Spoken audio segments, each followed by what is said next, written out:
আসসালামু আলাইকুম রহমতুল্লাহ। যদি আপনি কোনো কাজে ব্যর্থ হন, যে কাজে হাত দেন সেই কাজে ব্যর্থ হয়ে যান, কোনো কাজে সফলতার মুখ দেখতে পারেন না, তখন আপনি মনে করেন আপনাকে ব্যর্থ করে দেওয়া হচ্ছে। তাই আপনাকে প্রথমেই ওই কাজের ব্যর্থতার ত্রুটিগুলো খুঁজে বের করতে হবে এবং আল্লাহর কাছে নিজের ভুল ত্রুটির জন্য ক্ষমা চাইতে হবে এবং নতুন উদ্যমে ও পূর্ণ শক্তি দিয়ে পুনরায় কাজ শুরু করুন ও আল্লাহর কাছে দোয়া করুন। মনে রাখবেন, দোয়া এবং প্রচেষ্টার সমন্বয়েই সাফল্য আসে। সাথে অভিজ্ঞ ও জ্ঞানী ব্যক্তিদের কাছ থেকে পরামর্শ নিন। নবী করিম সাল্লাল্লাহু আলাইহি ওয়াসাল্লাম গুরুত্বপূর্ণ বিষয়ে সাহাবীদের সাথে পরামর্শ করতেন। তাৎক্ষণিক ফল না পেলেও হতাশ হবেন না, কাজ চালিয়ে যান। আল্লাহ পাক সফলতা দান করবেন ইনশাআল্লাহ।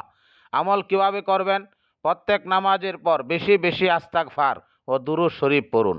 সাথে এই দোয়া পাঠ করুন, যা আপনার সাফল্য ও মানসিক প্রশান্তি লাভের জন্য এই দোয়াটি খুবই কার্যকর।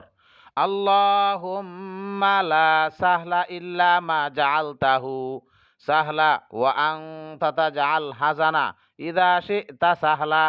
আল্লাহুম্মা লা সাহলা ইল্লা মা জাআলতাহু সাহলা ওয়া আনতা তাজআলাল হাজানা ইযা শি'তা সাহলা।